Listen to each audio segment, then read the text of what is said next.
I want to get back to the draft being rigged. I got a question about that. Okay. Now, everybody's always saying this. The first thing that I am always asking them is why is the draft rigged? What is the purpose of doing it? And who's going to benefit? And what's the end game? We may have touched on some of it, but I really want to, get an idea of why would it be rigged? The reasons that I think that it could possibly be rigged is Mm, because the NBA, I will say this for this, the NBA has been quite savvy about building their business to make money. And I think they identify markets and franchises that they want to make sure don't uh, stay strong. They want to make sure they stay strong and are as profitable as possible. mm, Um, or are good stories because they know that the NBA is built around stories. right, I've right. always, I'm very cynical about this, about a lot of things, but when salaries are going up and sometimes players act up in the NBA, I'm just like, you brothers better watch out because one of these days, the American public's going to be tired of seeing black men run up and down the court and getting paid millions of dollars. Yeah, You all yeah. better chill. Yeah, yeah, I'm with you on that. Yeah. Don't a good thing, Yeah, fellas. yeah, Yeah, yeah. don't a good thing. I'm Yeah, like that, and yeah. so I think that they. So why would I rig the draft? Not to favor a particular franchise to put my weight on my thumb on the scale so they could win the championship, so to speak. I think that Dallas, especially while what's my man's name? Who was the owner? Who just sold the team? Mark Cuban. Mark Mark Cuban. Cuban. As Yeah. long I was thinking Castro. Okay, Mark Cuban. While Cuban owned the team, he Right. he actually built Dallas up into something that I think was a good moneymaker for the league. I Yeah, think it they're was. Yeah. very they have a Yeah. good fan base down there. They had Hmm. exciting players down there, and Hmm. in It what was doesn't hurt one they got the Cowboys in town either. That right, helps. right, Yeah. right, Yeah. and so with one and in one swoop, there was like a problem there this year. Now, right, Nico Harrison might be the luckiest man in the world. This might be the luckiest situation in the world. But I do know this: if I was going to rig that draft to benefit one team, I would have chosen the Dallas Mavericks if I were the commissioner of the league, because Yeah.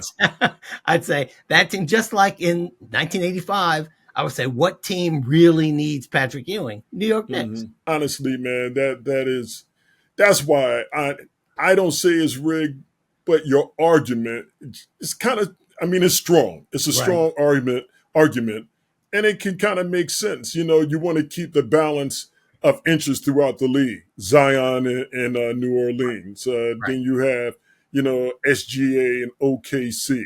Well, You see got now, Ant Man in Minnesota. You well, gotta now, you gotta spread out. now Yeah. the but I'll tell you now the aberrations. Now here's the thing, All right. which the league benefits from.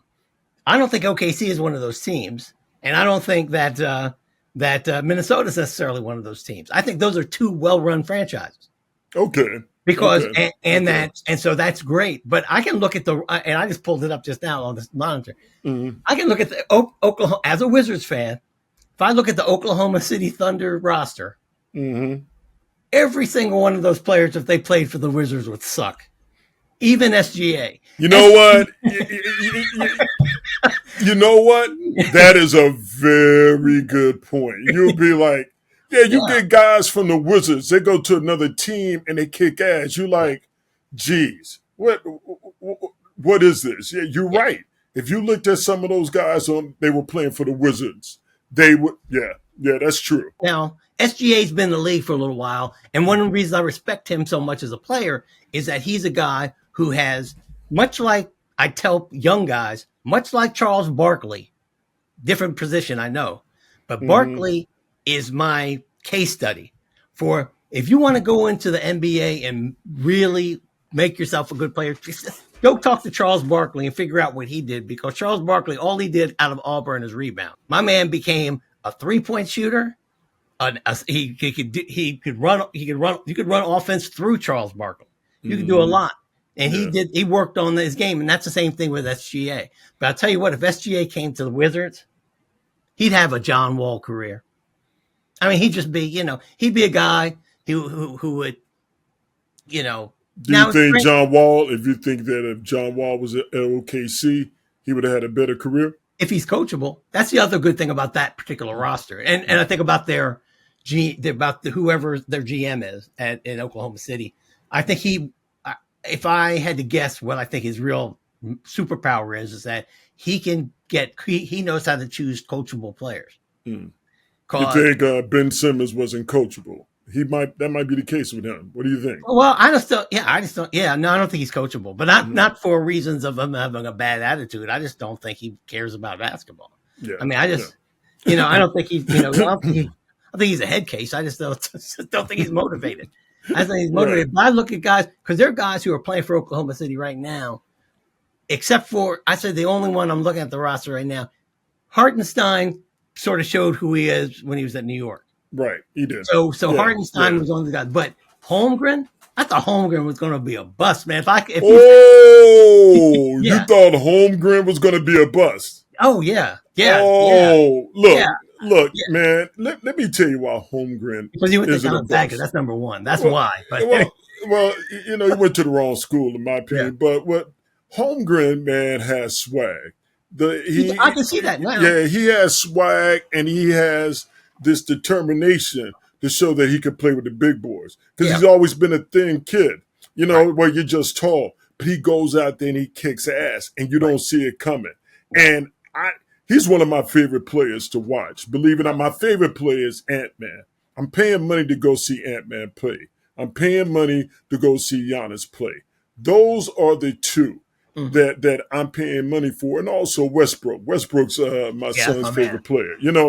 They give Westbrook hell, and I'm like, this dude goes out and balls hard every single game, and all he does is he has to take the bullshit of people not admitting that Kevin Durant didn't show up for the finals against the Heat. They will make an excuse and blame. They blamed him in L.A. That wasn't Westbrook's fault. No. People are starting to realize that. No. He goes out and plays hard, and he's a teammate. He's a team player.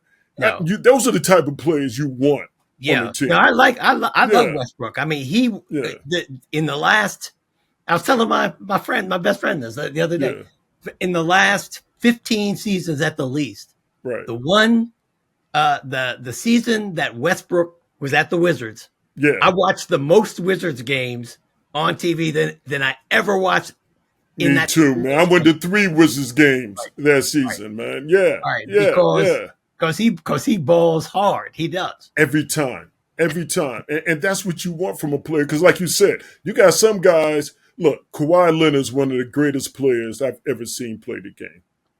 But he's not out there all the time. Mm-hmm. You know what I mean? I mean, how you going to want to pay to go see a player play if you don't know that he's going to be there? Yeah. Like with Ant-Man, I know. I get that one ticket to see him come to D.C. Right. I know he's going to be there. I know he's going to be playing.